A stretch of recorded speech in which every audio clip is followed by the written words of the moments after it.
Bem-vindos e bem-vindas! Hoje a gente vai fazer uma análise profunda de uma lei que, olha, mexe com a vida de muita gente no Brasil. A Lei 4.591, lá de 1964, ela é a base para quem mora em condomínio ou está pensando em comprar um imóvel na planta. Exato. Pode parecer antiga, né, 1964, mas essa lei é, assim, a espinha dorsal de como a gente organiza a vida em prédios e também como funciona todo o processo de construir para vender, a tal da incorporação imobiliária. Ela foi mudando com o tempo, claro, mas a base está lá. E a nossa fonte hoje é a própria lei.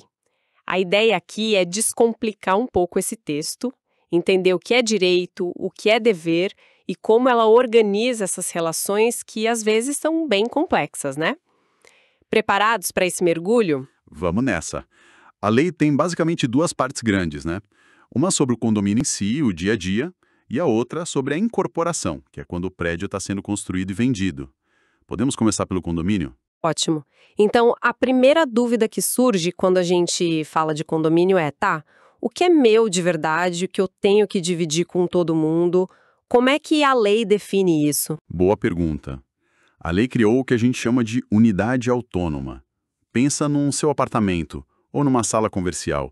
É aquele espaço que tem uma porta só para ele, um número, uma letra que identifica. Isso é propriedade exclusiva sua. Mas não é só o apartamento ensina, sempre tem a história da tal fração ideal. O que é isso na prática? O que significa? Isso, a fração ideal é fundamental. Além da sua unidade, você também é dono de uma partezinha, uma porcentagem de tudo que é comum. O terreno, a estrutura do prédio, os corredores, elevador, telhado, essas coisas. Essa é a fração ideal. Ah, então não é um pedaço físico que eu posso, sei lá, cercar. Não, não é físico assim. É uma cota, um percentual. E por que ela é importante? Porque, normalmente, é com base nela que se calcula quanto cada um paga de condomínio, sabe? E também define o peso do seu voto nas assembleias, a não ser que a convenção do condomínio diga que vai ser diferente. Entendi. E as vagas de garagem? Que isso sempre dá confusão. Elas são parte do apartamento, são área comum, como funciona? Garagem é um capítulo à parte, né? A lei permite vários jeitos. A vaga pode ser uma propriedade sua mesmo, separada, quase um outro imóvel pequeno ali dentro, ou pode ser vinculada ao apartamento, sem ter uma fração própria. Ah, tipo casada com AP. Isso, tipo isso. Ou, em edifícios garagem, pode ter uma fração ideal só dela. O que manda mesmo é o que está na escritura e o que a convenção do condomínio definiu lá atrás. Tem que olhar os documentos. E aquela polêmica, posso vender minha vaga para alguém de fora do prédio? Olha, a regra geral da lei é bem clara. Não pode vender para quem não é morador. A venda ou aluguel da vaga só pode ser feita para outro condômino. A ideia é mais por segurança, né? Evitar que gente estranha fique circulando só porque comprou uma vaga. Faz sentido. E as áreas comuns mesmo, tipo corredor, hall, piscina, telhado? O que a lei diz sobre o uso delas? Diz que pertencem a todos os condôminos, são de todo mundo e, importante, são indivisíveis. Ninguém pode chegar e falar, esse cantinho aqui do corredor agora é meu depósito particular. Não pode. Nem pintar a parede externa da minha janela de outra cor. Exatamente. Isso mexe na fachada, que é comum. O uso tem que respeitar o direito de todo mundo e o padrão do prédio. A não ser que tenha uma permissão muito específica na convenção para algum uso diferente, o que é raro. Isso já entra nos direitos e deveres, então. Além de não poder mexer na fachada ou se apropriar de área comum, que mais o morador não pode fazer mesmo dentro do seu apartamento? Bom, a regra de ouro é não prejudicar os vizinhos nem o prédio, né? Isso inclui fazer barulho demais, atrapalhar o sossego, usar um apartamento residencial para montar, sei lá, uma oficina barulhenta. Ou algo perigoso, imagino. Sim, ou fazer obras que possam abalar a estrutura do prédio. E se fizer, aí vem multa, que geralmente está prevista na convenção, e a obrigação de parar com o problema ou até desfazer o que foi feito de errado. E para vender o meu imóvel, preciso pedir permissão para o síndico ou para a assembleia? Não, para vender não precisa de autorização. Mas olha, um ponto super importante que às vezes passa batido. Para conseguir registrar a venda, você precisa provar que está com o condomínio em dia. Tem que apresentar a certidão negativa de débitos. Hum. E se o antigo dono deixou dívida de condomínio? Quem paga essa conta? O comprador novo? Paga. Essa é uma daquelas pegadinhas perigosas.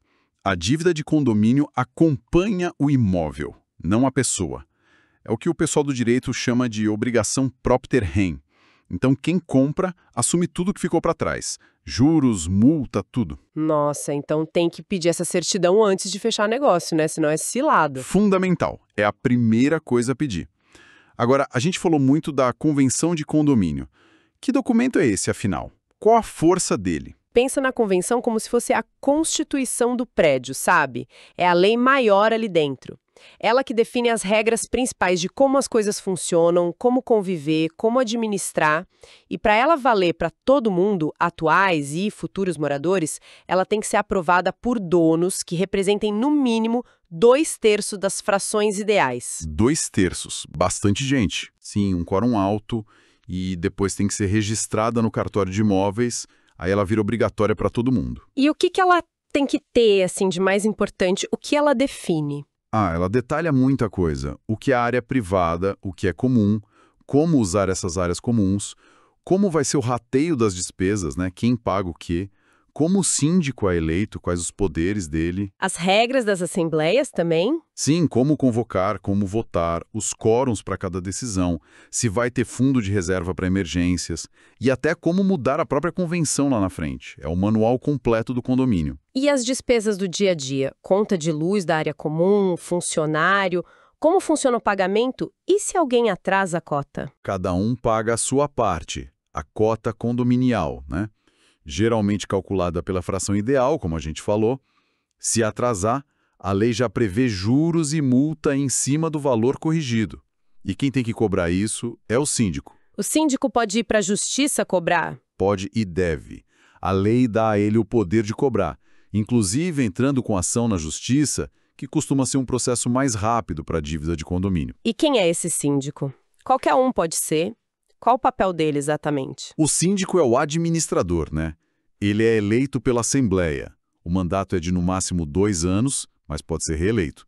Pode ser um morador, sim, ou pode ser um profissional contratado de fora, o síndico profissional. E as responsabilidades? São muitas? São enormes. Ele representa o condomínio, tipo, assina pelo prédio, vai em audiência se precisar, cuida da administração do dia a dia, limpeza, segurança, manutenção, funcionários. Tem que aplicar as multas quando precisa, cobrar quem está devendo, prestar contas para todo mundo do dinheiro e, claro, fazer cumprir a convenção e o que a Assembleia decide. É um trabalho e tanto. Mas ele não decide tudo sozinho, né? As decisões importantes são de quem? Não, de jeito nenhum. As decisões mais importantes são tomadas na Assembleia Geral dos Condôminos. Tem a ordinária, que acontece uma vez por ano, para aprovar as contas, o orçamento para o ano seguinte, eleger síndico. E as outras? São as extraordinárias. Podem ser convocadas sempre que tiver um assunto urgente para resolver. Uma obra grande, uma mudança no regimento interno, algum problema sério. E o que a maioria decidir lá, seguindo as regras de voto da convenção, vale para todo mundo, mesmo para quem não foi ou votou contra. E para mudar a convenção, que é a lei maior, é fácil? Não.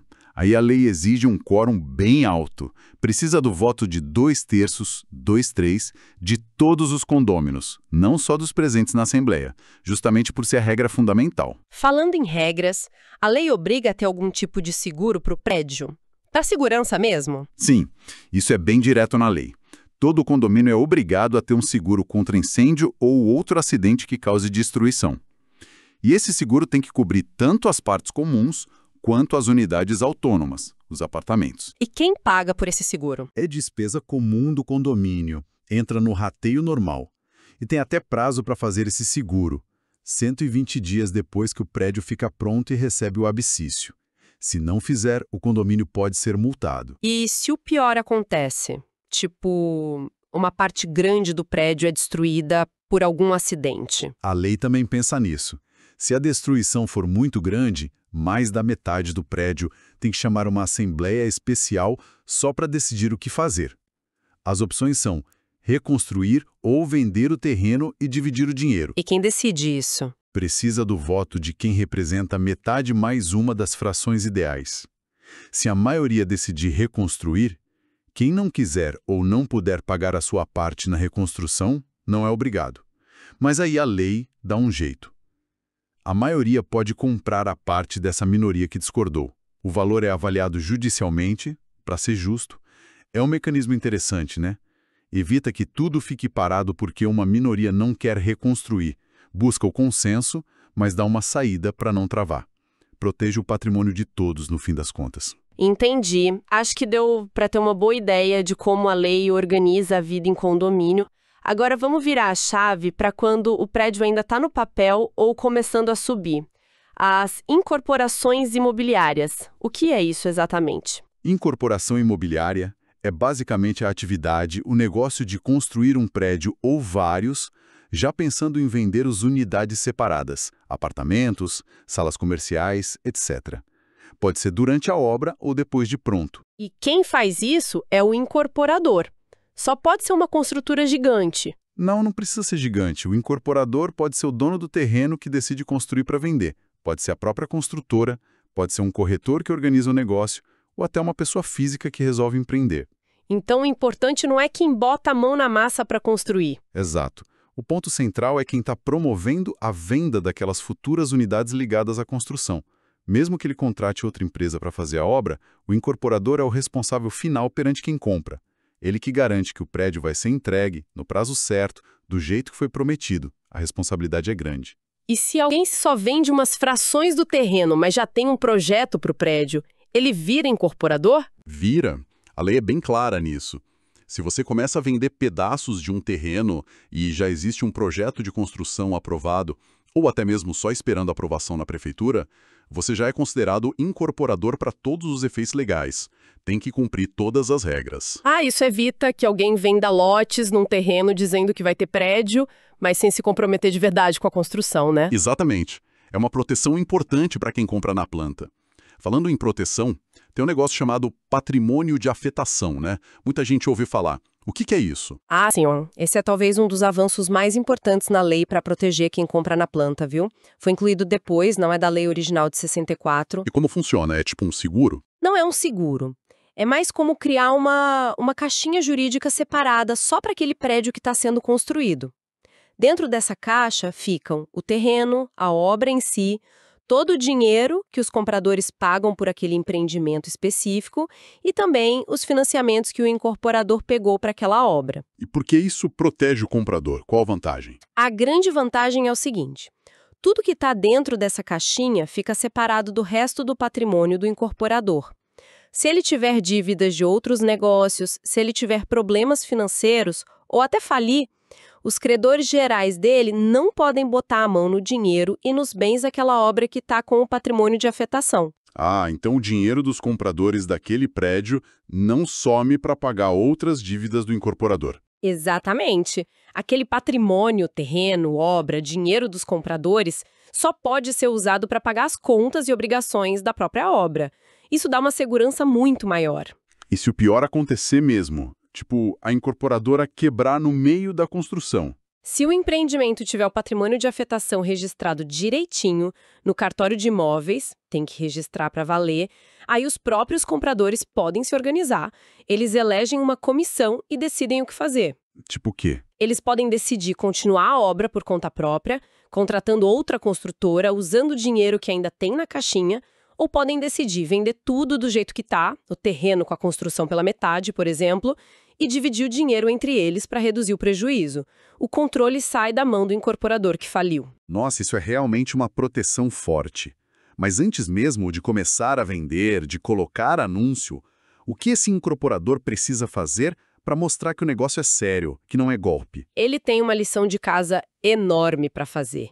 Ele só pode anunciar e começar a vender as unidades depois de registrar um monte de documentos no cartório de registro de imóveis. Esse pacote de documentos é o famoso memorial de incorporação. Imagino que seja uma papelada danada. O que tem nesse memorial? É muita coisa, mas tudo pensado para dar transparência. Precisa ter o documento que prova que o terreno é dele, ou que ele tem o direito de construir ali, um monte de certidões negativas para mostrar que não tem dívida de imposto ou processo na justiça que possa atrapalhar. Certidão do imóvel, do vendedor, do incorporador. Isso. Histórico de quem foi dono do terreno nos últimos 20 anos, o projeto de arquitetura aprovado pela prefeitura, o cálculo de todas as áreas, privada, comum, a descrição detalhada de como vai ser o prédio, os materiais, os acabamentos. Até uma estimativa de custo da obra. Sim, a avaliação do custo global, como as frações ideais foram calculadas para cada unidade, a minuta de como vai ser a futura convenção de condomínio. Basicamente, é um raio-x completo do empreendimento e de quem está por trás dele. Recentemente, a lei até facilitou um pouco, permitindo substituir algumas certidões físicas por informações de processos eletrônicos, por exemplo. O objetivo disso tudo é dar segurança para quem compra, né? Para a pessoa poder checar se está tudo ok antes de assinar. Exato. O cartório analisa tudo isso, tem um prazo para dar o ok no registro, e esse registro da incorporação tem validade, viu? Geralmente 180 dias. Se nesse tempo o incorporador não vender nada, não conseguir financiamento ou não começar a obra, ele tem que atualizar os documentos vencidos para poder continuar vendendo. Entendi. E depois de ter todo esse trabalho, registrar tudo, o incorporador pode simplesmente desistir do negócio? Pode, mas tem regra para isso. Ele só pode desistir se lá no começo, quando registrou o memorial, ele informou que teriam um prazo de carência. É um período curto, dentro daqueles 180 dias de validade do registro, em que ele pode pular fora. E se ele desistir dentro desse prazo? Ele tem que avisar o cartório e cada pessoa que já comprou uma unidade. E, claro, tem que devolver todo o dinheiro que recebeu, corrigido. Se não tiver prazo de carência ou seu prazo passar, aí o negócio se torna definitivo para ele. E do lado do comprador? A lei mudou alguma coisa recentemente para deixar os contratos mais fáceis de entender? Porque às vezes são páginas e páginas de letras miúdas. Mudou sim. E foi uma mudança muito bem-vinda. Agora, todo contrato de compra e venda de imóvel na planta tem que ter logo no comecinho uma parte chamada quadro resumo. Quadro resumo? O que é isso? É tipo uma ficha, um resumo bem claro e destacado das informações mais importantes do contrato, para a pessoa bater o olho e já entender o principal. E que informações são essas que tem que estar lá? Tem que ter o preço total do imóvel, quanto a entrada, quanto vai para a comissão do corretor e para quem vai essa comissão, como as parcelas vão ser pagas, as datas de vencimento, quais os índices de correção. Juros também. Sim, taxas de juros, se tiver. E um ponto crucial. Quais as consequências se o contrato for desfeito, seja por culpa do comprador ou do vendedor? As multas, as regras do distrato têm que estar ali bem claras. E também o prazo final para a entrega da obra e o número do registro da incorporação lá no cartório. Parece ótimo para evitar surpresas depois, né? Exatamente. A ideia é dar mais transparência. E se faltar alguma dessas informações obrigatórias no quadro resumo, o comprador pode dar um prazo de 30 dias para o incorporador corrigir. Se ele não corrigir, o comprador pode rescindir o contrato por justa causa, recebendo tudo de volta. E tem mais alguma coisa sobre essas cláusulas de multa, de distrato? Tem. A lei diz que essas cláusulas específicas sobre as penalidades, no caso de desfazer o negócio, precisam ter a assinatura do comprador do lado delas.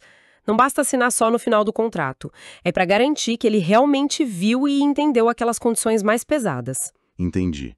Agora, sobre a obra em si.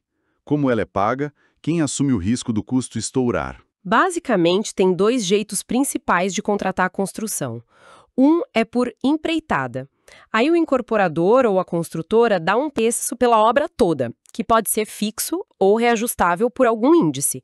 Nesse caso, o risco do custo aumentar é, em teoria, de quem está construindo. E o outro jeito? O outro é por administração, que o pessoal também chama de a preço de custo. Nesse modelo, os próprios compradores formam um grupo como se fosse um condomínio antes da hora, e eles bancam o custo real da obra. O que for gasto, eles pagam dividido entre eles. O risco do custo aqui é todo dos compradores. Entendi. E quem fiscaliza a obra? Para ver se está tudo correndo bem, se o dinheiro está sendo bem usado, em nome dos compradores. A lei criou a figura da comissão de representantes. São compradores eleitos pelos outros compradores para fazer esse acompanhamento. Eles podem verificar o andamento da obra, ver se o projeto está sendo seguido. E no regime de administração, o papel deles é ainda maior, porque eles fiscalizam os gastos, aprovam orçamentos junto com o construtor. E o grande medo de quem compra na planta? O atraso na entrega. A lei fala alguma coisa específica sobre isso? Fala sim. E isso também foi reforçado em mudanças recentes. Primeiro, o incorporador é responsável civilmente por qualquer prejuízo que o atraso cause ao comprador. Além disso, a lei agora permite que o contrato tenha um prazo de tolerância de até 180 dias corridos. Ah, a famosa cláusula de tolerância. Isso! Mas se o atraso passar desses 180 dias e a culpa não for do comprador, aí ele passa a ter direitos bem definidos. Ele pode escolher entre duas coisas. Quais são as opções? Opção 1. Desistir do negócio, rescindir o contrato.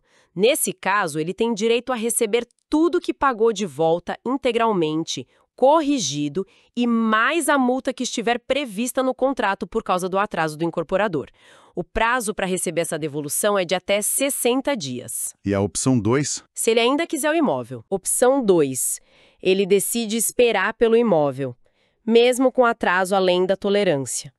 Nesse caso, ele não pode pedir a multa da rescisão, mas tem direito a receber uma indenização do incorporador por cada mês de atraso, contado do fim do prazo de tolerância até a entrega efetiva. Essa indenização é de 1% do valor que ele já pagou para a incorporadora por mês de atraso. Ah, então ele recebe um valor mensal enquanto espera. Isso, pro rata dia, né? Proporcional aos dias de atraso. Recebe tudo junto quando pegar as chaves. Importante, ele tem que escolher ou a rescisão com multa ou esperar com indenização. Não dá para acumular as duas coisas pelo mesmo atraso. Faz sentido. E depois que a obra finalmente termina, recebe o habite da prefeitura, qual a obrigação do incorporador? Ele tem que pegar a stability e levar para registrar no cartório de imóveis. É a chamada averbação da construção. Isso é fundamental para poder individualizar as matrículas de cada apartamento, cada unidade. Sem isso, os compradores não conseguem registrar o imóvel em seu nome de forma definitiva. Demorar para fazer isso também gera responsabilidade para o incorporador. Entendi. Agora, vamos inverter a situação de novo.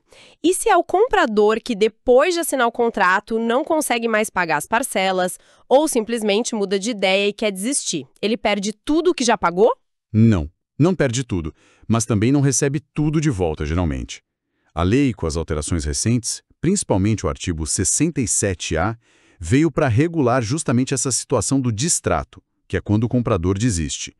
Ele tem direito a receber de volta uma parte do que pagou, sim. Mas o incorporador pode descontar algumas coisas, né? O quê? Contar duas coisas principais. Primeiro, a comissão de corretagem, o valor que foi pago ao corretor lá no início. E segundo, uma multa, uma penalidade pela desistência. E essa multa é de quanto? A lei estabeleceu um limite. Geralmente, a multa pode ser de até 25% do valor que o comprador já pagou. Mas atenção! Se aquele empreendimento tiver o patrimônio de afetação que a gente falou antes... Aquela caixinha de proteção. Isso. Se tiver o patrimônio de afetação registrado, a multa pela desistência do comprador pode ser maior. Pode chegar a até 50% do valor pago por ele. Nossa, até 50%? Por que essa diferença? A lógica da lei foi que, como o patrimônio de afetação dá mais segurança e rigidez para o empreendimento como um todo, a desistência de um comprador nesse sistema poderia impactar mais o fluxo de caixa da obra. Por isso, a penalidade pode ser maior. E se o comprador já estava morando no imóvel quando desistiu, tem mais algum desconto? Sim. Se ele já tinha recebido as chaves e estava usando o imóvel, aí além da corretagem e da multa, o incorporador pode descontar também o valor dos impostos, como o IPTU, e das taxas de condomínio que o comprador deixou de pagar enquanto estava lá. E também pode descontar uma taxa pelo tempo que ele usou o imóvel, uma espécie de aluguel, que a lei fixou em 0,5% do valor atualizado do contrato por mês de ocupação. Entendi. E o dinheiro que sobra para devolver para o comprador, ele recebe na hora? Aí depende de novo se tem ou não patrimônio de afetação. Se tiver PA, o prazo para o incorporador devolver o saldo para o comprador desistente é de até 30 dias depois que a obra fica pronta e sai o habite. Só depois do ábitse? Mesmo que ele tenha desistido muito antes? Sim, a lei vinculou ao hábice no caso do PIA. Agora, se o empreendimento não tiver patrimônio de afetação, o prazo para devolução é diferente, em parcela única, mas só 180 dias depois da data em que o contrato foi desfeito, o distrato. 180 dias é bastante tempo. Tem alguma exceção para esses prazos? Tem uma importante.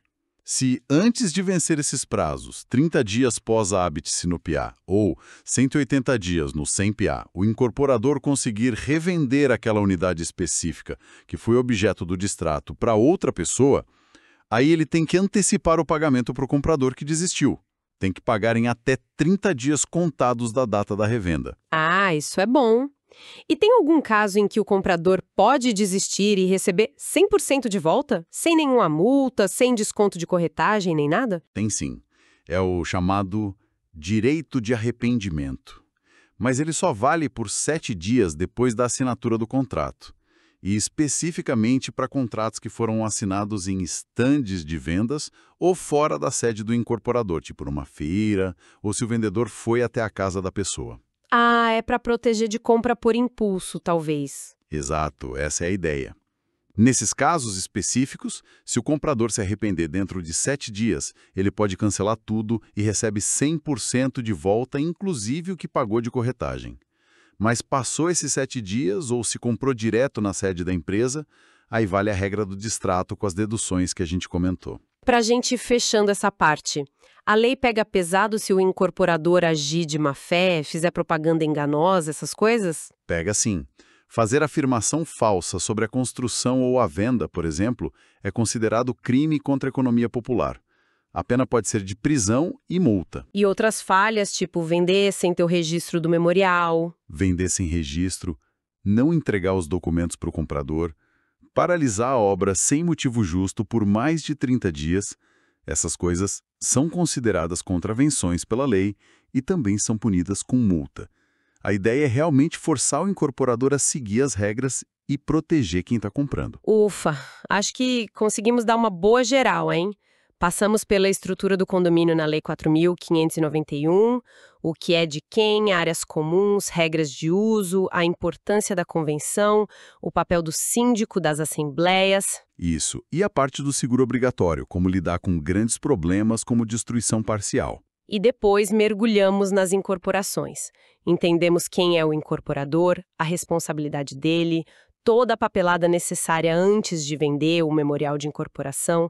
Falamos bastante da proteção, que é o patrimônio de afetação. Que é fundamental hoje em dia. Da clareza que o quadro resumo trouxe para os contratos e das regras para lidar com o atraso na entrega e também com a desistência do comprador, o distrato. No fim das contas, o que essa lei, mesmo sendo lá de 64, mas com todas as suas atualizações importantes, tenta fazer é colocar um pouco de ordem e principalmente de segurança jurídica num setor que é vital para a economia e para a vida das pessoas.